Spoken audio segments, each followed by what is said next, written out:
देखिए third question क्या कह रहा है कि an army contingent of a 616 member is to marched. अच्छा, कोई मार्च कर रहा है behind the army parade of the 32 member parade. The two group the to march are the sum of number column fix maximum number of column. तो इसमें क्या करना है, एक आ रहा है कि हमारे पास 616 आर्मी मेंबर है और वो क्या करेगा 32 के मेंबर में कॉलम परेड करेगा। तो कितना इसका मैक्सिमम 32/32 हो सकता है, ये तो कॉमन HCF कितना होगा, तो इसको हम निकाल देंगे 32 से HCF और फ्रॉम वही अप्लाई करेंगे। कौन अप्लाई करेंगे, आपके पास Euclid division lemma, Euclid division lemma apply करके यूक्लिड डिवीजन एल्गोरिथम से इसका HCF निकाल लेंगे। तो देखो 600 है, यहाँ पे 30 है, तो कितना टाइम में लगेगा, पहले तो हम फर्स्ट टाइम में लगाते हैं। तो यहाँ पे आ गया 32।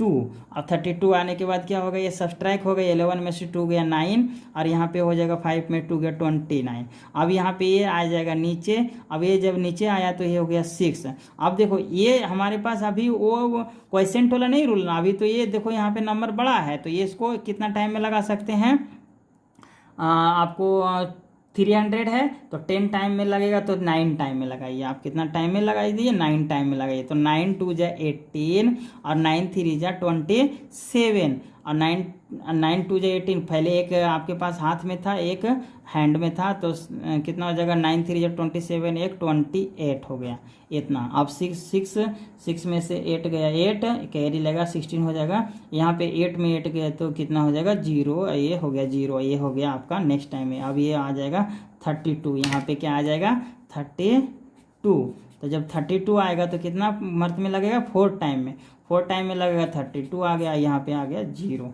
तब हम इसको लिखेंगे कैसे, इसको लिखेंगे आपका 616 इक्वल टू कितना हो जाएगा 32 इंटू 90, ठीक है, 32 इंटू 90 प्लस 8, इसका रिमाइंडर 8 बचा था। अब यहाँ पे आ जाएगा 32 इक्वल टू 8 इंटू 4 प्लस 0 और ये हो गया आपका रिमाइंडर हमारे पास 0। ये देखो रिमाइंडर हमारे पास 0 हो गया और यहाँ से जो होता है ये हो गया HCF। तो इतना कॉलम में, यानी कि इतना कॉलम में वो परेड कर सकता है। और क्वेश्चन ये हो गया आपका थर्ड फिनिश्ड। अब चलते हैं फोर्थ की ओर। फोर्थ में क्या है, फोर्थ में कह रहा है यूक्लिड डिवीजन लेमा से आपको प्रूव करना है। क्या कर रहा है, use Euclid division lemma so that the square of any positive integer is either of the form of 3m और 3m+1। ये दोनों फॉर्म में आपको प्रूव करना है। तो चलिए हम प्रूव करते हैं। तो इसमें भी आपको लिखना पड़ेगा कुछ स्टेटमेंट। स्टेटमेंट क्या है, थोड़ा सा स्टेटमेंट है। चलिए स्टेटमेंट लिखते हैं। स्टेटमेंट हो गया आपका, स्टेटमेंट लिखिए let be the positive integer, let एक मानना पड़ेगा, let be the positive integer, positive integer. अब यहाँ पे इतना लिखने के बाद और क्यू बी द क्वेसेंट, क्या हो जाता है, Q be the quiescent and R be the, and यहाँ पे लिख दीजिएगा एंड आर बी क्या होता है, आर बी द रिमाइंडर। इतना लिख दीजिएगा। अब यहाँ पे लिखिएगा कि डिवाइडिंग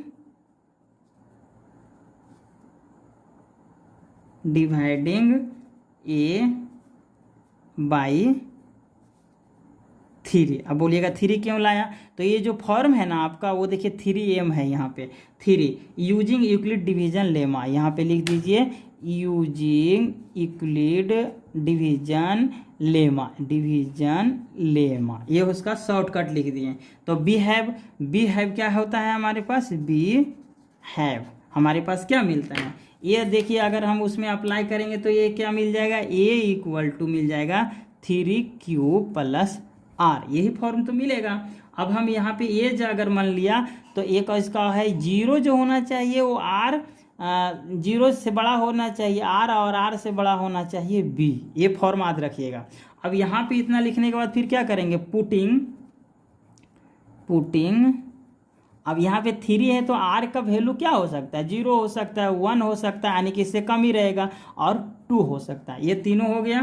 तो पहला कंडीशन क्या कह रहा है, स्क्वायर कह रहा है। तो पहला कंडीशन आपका जब लिखिएगा तो a इक्वल टू क्या आ गया, 3q, क्योंकि एक बार तो फर्स्ट कंडीशन में पुट कीजिएगा r इक्वल टू 0, तो ये r इक्वल टू 0 जब पुट कीजिएगा तो इतना आ गया। तो अब देखिए क्या होगा, squaring of the both side. तो स्क्वायर हमने दोनों साइड कर दिया। दोनों साइड स्क्वायर करने के बाद हमारे पास क्या आ गया, एक आ गया है ए स्क्वायर इक्वल टू यहाँ पे 9, 3 3 जा 9 क्यूब स्क्वायर।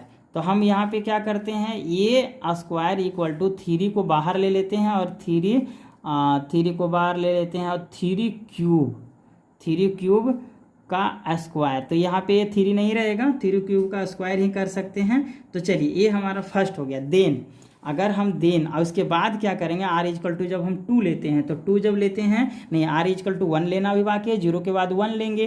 तो यहाँ पे ए स्क्वायर इक्वल टू क्या हो जाएगा, 3q प्लस 1 का होल स्क्वायर।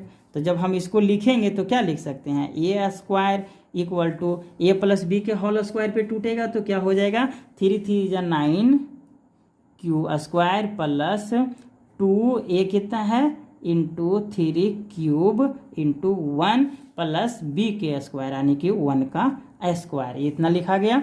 अब हम इसको अरेंज करते हैं। देखिए अरेंज जब हम करेंगे तो हम यहाँ पे फाइनली लिख देंगे ए स्क्वायर इक्वल टू 3 3 9 का स्क्वायर और प्लस 6 3 यहाँ पे 9 क्यू का स्क्वायर प्लस 6 क्यू प्लस 1।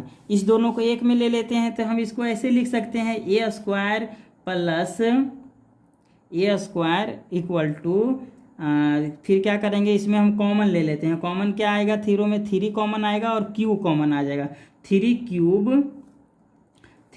हो जाएगा।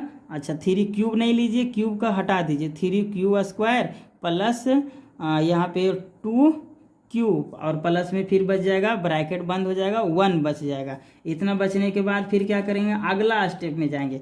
अब यहाँ पे अगला स्टेप में जाने से पहले हमको कुछ एज्यूमिंग करना है। एज्यूमिंग क्या करना है आपको, ये मान लीजिए कि 3m प्लस 1 इक्वल टू क्या हो जाएगा, 3 पर m हो जाएगा, यहाँ के बराबर कितना। चलिए अब देखिए, इतना इजकल टू हमने क्या मान लिया, इतना इजकल टू m मान लिए, वहाँ पे q इजकल टू m मान लिए। तो इसी तरह से हम इसको यहाँ तक लिखने के बाद हम कह सकते हैं कि 3m प्लस 1 ये आ गया, और दूसरा फॉर्म क्या आ गया 3m, और यही तो हमको प्रूव करना था। ये दोनों प्रूव आ गया। तो देयरफॉर द पॉजिटिव इंटीजर लिख दीजिए यहाँ पे कि देयरफॉर पॉजिटिव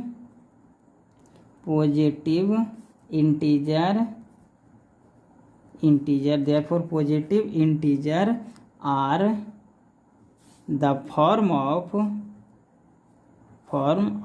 क्या फॉर्म में रह सकता है कि 3m के फॉर्म में और 3m प्लस 1 के फॉर्म में। ये आपका आंसर हो गया।